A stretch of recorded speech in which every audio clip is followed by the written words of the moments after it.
Hello my dear guys, आपका स्वागत है मेरे YouTube channel Gautam English Empire में। आज की क्लास में आपका स्वागत है। ये प्रोनाउन का सेकंड पार्ट है, डेमोन्स्ट्रेटिव प्रोनाउन। हम लैंग्वेज सीख रहे हैं, लैंग्वेज की बारीकियों को सीख रहे हैं, क्योंकि लैंग्वेज ही व्यक्ति के इंग्लिश को स्ट्रांग करती है, बूस्ट करती है, एनहांस करती है। Give a sharp mind to deliver fluently English speech. ये मोटिव ही है इंग्लिश सीखने का। एक परम कर्तव्य ये है कि हम एक अच्छे इंग्लिश ऑरेटर बने, जहाँ जहाँ इंग्लिश की धाक जम जाए। ये मेरा पर्पज़ ही है। कंपटीशन लेवल के लिए तो ये उत्तम है। मैं अन्य टीचर्स की तरह नहीं पढ़ाता हूँ।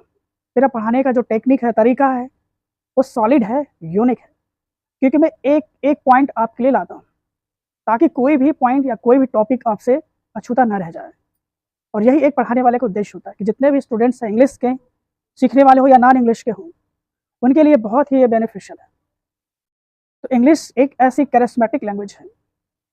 दुनिया में सबसे सरल भाषा अगर किसी की है तो वह है इंग्लिश लैंग्वेज। इंग्लिश दुनिया में सबसे ज़्यादा बोली जाने वाली लैंग्वेज है।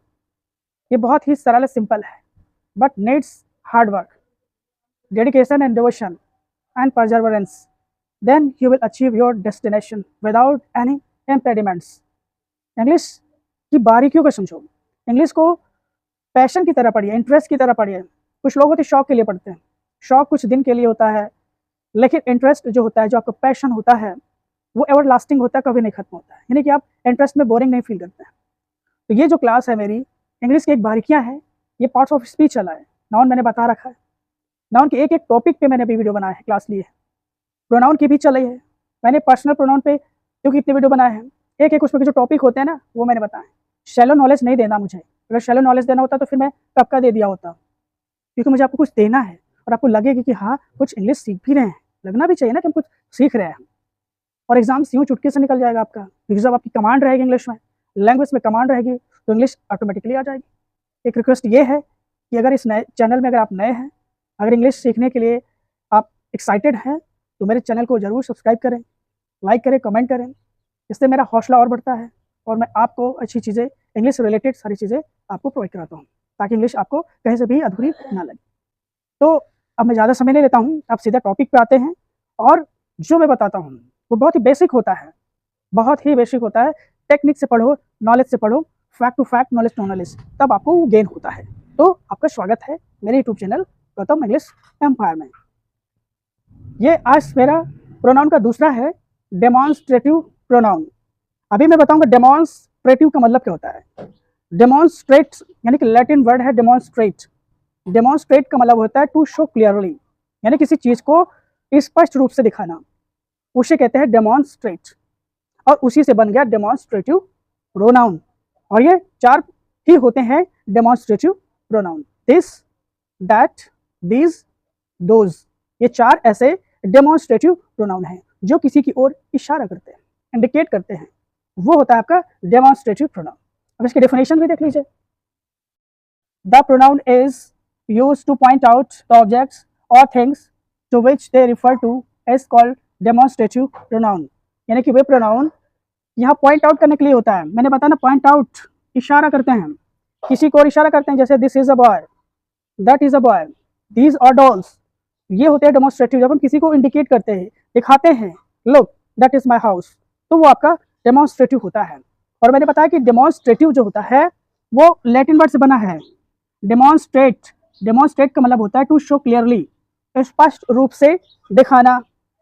तभी तो स्पष्ट हो जाएगा ना, तभी तो आप बता पाओगे जब आपको आइडिया हो जाएगा कि ये है। जैसे दिस इज माई बुक, तो दिस यहाँ पे क्या है, डेमोन्स्ट्रेटिव प्रोनाउन है, क्योंकि यहाँ पे वो क्लियरली बता रहा है, दिखा रहा है कि ये मेरी किताब है। बस इतना सा है इसका तरीका, इसलिए डेमोन्स्ट्रेटिव प्रोनाउन को समझिए। अब पहला जो हमारा एग्जाम्पल्स आता है, this is a beautiful lake. यह एक खूबसूरत झील है।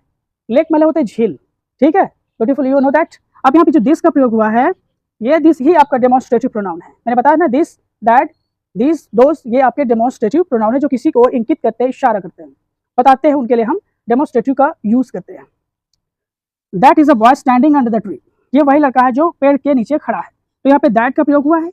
दैट भी आपका क्या है, डेमोन्स्ट्रेटिव प्रोनाउन है। दीज आर प्रीटी गर्ल्स, ये खूबसूरत लड़कियां हैं, तो दीज डेमोन्स्ट्रेटिव प्रोनाउन है, ठीक है। Those were naughty boys, वे शरारती लड़के थे, तो दोज भी आपका क्या हुआ, डेमोन्स्ट्रेटिव प्रोनाउन हुआ। लेकिन एक चीज मैं और बता देता हूँ, दिस का प्रयोग पास की एक वस्तु के लिए किया जाता है। दिस का प्रयोग पास की एक वस्तु के लिए किया जाता है। दिस इज ए पेन, तो यह दिस मेरे पास है, इसी पास की एक वस्तु है, तो हमने दिस इज अ पेन का यूज किया। दैट का प्रयोग दूर की एक वस्तु के लिए किया जाता है। That is a boy, that is a tree, that is a house. तो आप देख रहे हैं दैट की दूर की एक वस्तु के लिए होता है। दिस का प्लूरल दिस होता है। दिस का प्रयोग पास की अनेक वस्तुओं के लिए होता है। पास की अनेक वस्तु के लिए हम दिस का प्रयोग करते हैं। These are dolls, these are pens, these are books. आप समझ रहे हैं, हम दिस का प्रयोग पास की अनेक वस्तु के लिए करते हैं। और दैट का प्लूरल होता है दोज। दोज का प्रयोग दूर की एक से अधिक वस्तु के लिए हम दोज का प्रयोग करते हैं। Those are trees, those are flowers, those are dolls, those are books. तो इसके लिए हम प्रयोग करते हैं। आई होप ये चीज क्लियर हो चुकी होगी कि डेमोन्स्ट्रेटिव प्रोनाउन क्या है। ये डेमोन्स्ट्रेटिव का दूसरा रूल है जो बहुत इंपॉर्टेंट है। This, that, these and those are also demonstrative adjectives when they are used with nouns। यानी कि बताते हैं कि this, that, these, those ये डेमोन्स्ट्रेटिव प्रोनाउंस के साथ ये डेमोन्स्ट्रेटिव एडजेक्टिव भी होते हैं, लेकिन जब इनके साथ कोई नाउन यूज होता है तब ये डेमोन्स्ट्रेटिव एडजेक्टिव बन जाते हैं। जैसे इसमें एग्जांपल्स में दिया है। अभी उसमें क्या पढ़ते थे, अभी एक एग्जांपल देख लीजिए। This is a big tree, big tree. तो आप यहाँ पे देख रहे हैं ये आपका बन जाएगा डेमोन्स्ट्रेटिव प्रोनाउन। क्या हो जाएगा, डेमोन्स्ट्रेटिव प्रोनाउन, क्योंकि दिस, दैट, दोज, दीज के बाद कोई वर्ब आती है तो वो क्या हो जाता है, डेमोन्स्ट्रेटिव प्रोनाउंस हो जाता है। लेकिन जब दिस, दैट, दीज, दोज के साथ नाउन आ जाता है तब वर्ब आती है, तब वो हो जाता है आपका डेमोन्स्ट्रेटिव एडजेक्टिव। ये आपको याद रखना है। जैसे इसमें दिया है, this house belongs to my uncle, ये घर मेरे अंकल का है। तो देख रहे दिस डेमोन्स्ट्रेटिव प्रोनाउन है, लेकिन जब इसके साथ हमने हाउस जोड़ दिया, हाउस क्या है, एक नाउन है। अब देखो दिस इज हाउस तो नहीं बोला गया, दिस के साथ तुरंत नाउन आया है, तो अब यहाँ पर ये हो जाएगा डेमोन्स्ट्रेटिव एडजेक्टिव हो जाएगा। ये क्या हो जाएगा, डेमोन्स्ट्रेटिव एडजेक्टिव हो जाएगा। दिस है डेमोन्स्ट्रेटिव ऐसे एडजेक्टिव, ठीक है। तो आप देख रहे हैं ना कितना सरल है। यानी कि दिस, दैट, दिस, दोज के साथ कोई अगर आप नाउन लगाते हैं तो वो आपका डेमोन्स्ट्रेटिव एडजेक्टिव हो जाता है। जैसे this pen is mine, this is a pen, दोनों में डिफरेंस। दिस पेन कर दिया, डेमोन्स्ट्रेटिव एडजेक्टिव हुआ। दिस इज माई पेन, ये डेमोन्स्ट्रेटिव प्रोनाउन हो गया। बस इतना याद रखना है। सेकेंड है, that car is very expensive, वह कार बहुत महंगी है, क्योंकि दैट के साथ कार का यूज हुआ। उसके बाद आप इस करो, वास करो, जैसी वर्ब है उसे लगाओ। तो देख रहे हैं दैट कार एक साथ आया है, दिस हाउस एक साथ आया है, तो ये हो गया डेमोन्स्ट्रेटिव एडजेक्टिव। दीज के साथ देखो ये सिंगुलर है, दिस सिंगुलर है तो नाउन भी सिंगुलर होगा, दैट सिंगुलर है तो आपका नाउन भी सिंगुलर होगा। लेकिन जब दीज और दोस प्लूरल होते हैं तो हम डॉल्स करते हैं, डॉल नहीं करते। ये भी आपको ध्यान रखना है। कभी कभी क्या हो जाता है, जैसे दैट कार्स कर दोगे तो क्या हो जाएगा, आपका गलत हो जाएगा, क्योंकि दैट सिंगुलर है तो ये अपने साथ सिंगुलर नाउन भी लेगा। ये भी तो याद रखना है आपको। अगर दिस है तो यहाँ दिस हाउसेज नहीं कर सकते, अगर दिस हाउसेज कर देंगे तो गलत हो जाए, क्योंकि दिस अपने साथ सिंगुलर नाउन लेता है, ये याद रखना है।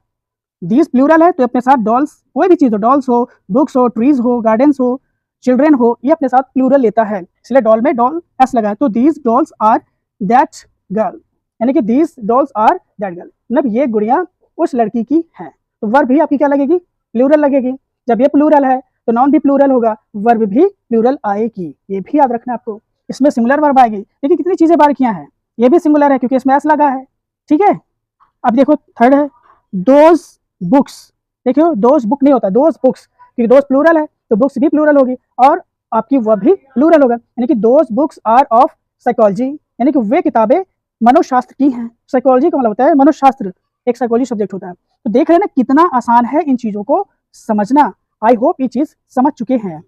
नेक्स्ट रूल में है, that with its plural is used to avoid the repetition of a preceding noun, यानी कि दैट का प्रयोग जब प्लूरल के साथ हो तो हम क्या करते हैं, उस नाउन की हम रिपीटेशन को अवॉइड करते हैं, यानी कि हमें वो नाउन फिर नहीं लगाना है। अभी स्पष्ट हो जाएगा एग्जांपल्स के द्वारा। यानी कि दैट विद इट्स प्लूरल, यानी कि दैट अपने प्लूरल के साथ प्रयोग किया जाता है टू अवॉइड, बचना है, the repetition of a preceding noun. Preceding का मतलब होता है आने वाले नाउन को फिर हम बार बार सो रिपीट नहीं करते हैं। एग्जाम्पल्स में देखिए, the climate of Kashmir is like that of Shimla. अब यहाँ पे देखो, यहाँ पे क्लाइमेट क्या है, नाउन है कि कश्मीर की क्लाइमेट की बात की जा रही है। क्लाइमेट आप जानते होंगे, वेदर भी जानते होंगे। क्लाइमेट वो होता है जब वो कभी चेंज नहीं होता है और वेदर चेंज होता रहा, जैसे ठंडी, गर्मी, बरसात, ये आपके वेदर है, लेकिन क्लाइमेट एक जैसा रहता है। जैसे जहाँ ठंड पड़ रही है तो ठंड पड़ रही है, जहाँ गर्म पड़ी तो गर्म पड़ी, जहाँ बारिश हो रही है तो बारिश हो रही है, वो होते क्लाइमेट। तो यानी कि कश्मीर का जो जलवायु है, क्लाइमेट का मतलब होता है जलवायु, इज लाइक है के समान दैट ऑफ शिमला, यानी कि शिमला। तो अब यहाँ पे देखो दैट का यूज हुआ है। अब ये तो नहीं कहेंगे कि the climate of Kashmir is like climate of Shimla, ऐसे नहीं लिखेंगे, यानी कि इस नाउन की रिपीटेशन हम नहीं करेंगे, इसके स्थान पे हमको दैट लगाना है, ये बताया गया है। समझ में आई बात। दूसरा है the roads of this city are worse than those of Ahmedabad. अब यहाँ पे देखो, इस शहर की सड़कें बहुत खराब हैं देन दोज ऑफ अहमदाबाद। इसका मतलब है कि अहमदाबाद की तुलना में इस शहर की सड़कें बहुत खराब हैं। तो किसकी तुलना हो रही है, रोड की हो रही है, रोड्स की। अब देखो यहाँ पे रोड्स प्लूरल है, ये नोटिस करना है, क्लाइमेट सिंगुलर था और रोड्स प्लूरल है, तो अब यहाँ प्लूरल है तो अब यहाँ पे क्या आ जाएगा, दोज आएगा। अब ये नहीं कहेंगे कि the roads of this city are worse than the roads of Ahmedabad, तो ये गलत हो, यानी कि हमें रोड्स के रिपीटिशन को अवॉइड करना, उसके स्थान पे हमको दोज लगाना है। अगर ये प्लूरल है तो दोज लगेगा, सिंगुलर है तो दैट लगेगा, ये याद रखना है। ये एग्जाम्स में ज्यादा पूछे जाते हैं। यहाँ पे क्या कहा जाएगा, the climate of Kashmir is like those of Shimla, तो गलत कर देगा। तो आपको जब आपको पता रहेगा तो फिर आप सही कर लोगे। ये एग्जाम की दृष्टि में बहुत ज्यादा पूछे जाते हैं और ऐसी बारीकियां होती हैं जो बहुत कम ही लोग बताते हैं, ठीक है, इसलिए मैं एक एक पॉइंट्स आपको बताता हूँ। थर्ड है our soldiers are better drilled than those of enemy, यानी कि जो हमारे सैनिक हैं, सैनिक हैं प्लूरल है, सोल्जर्स आर बेटर, ज्यादा ड्रिल्ड है। ड्रिल्ड का मतलब होता है ट्रेंड, एक्सपर्ट है, कुशल है, किसकी तुलना में, उन शत्रुओं की तुलना में। तो देखो यहाँ पे सोल्जर्स और यहाँ पर दोज, सोल्जर्स प्लूरल तो यहाँ पर भी आपका प्लूरल दोज होगा, ये आपको याद रखना है। The scene of this village, इस गांव का जो नजारा है, इज नॉट सिमिलर टू, समान नहीं है, दैट ऑफ अदर विलेज, दूसरे गांव की तुलना में इस गांव की जो दृश्य है वो समान नहीं है, यानी कि भिन्न है। तो यहाँ पे देखो सीन का यूज किया गया है, सीन एक नाउन है और यहाँ पे अपने के लिए क्या लगा है, दैट लगा हुआ है। तो देख रहे, ये होती है इस तरह सीखने का तरीका, जो शायद ही कोई ऐसे बताता। तो ये हमेशा याद रखिएगा, क्योंकि SSC, CGL, TGT, PST, IB, जिसमें जितने भी एग्जाम्स होते हैं इस तरह के ये जो होते हैं स्पोर्टिंग एरर में बना के देता है, और जब आपको पता होता है तो आप उस चीज को कर लेते हो। एक तरफ सिंगुलर कर देगा, एक तरफ प्लूरल कर देगा, ये गलत है। अगर ये सिंगुलर है तो वो भी सिंगुलर होगा, ये प्लूरल है तो उधर भी प्लूरल होगा। ये बारीकियां ही इतनी समझनी है। I hope you get my point.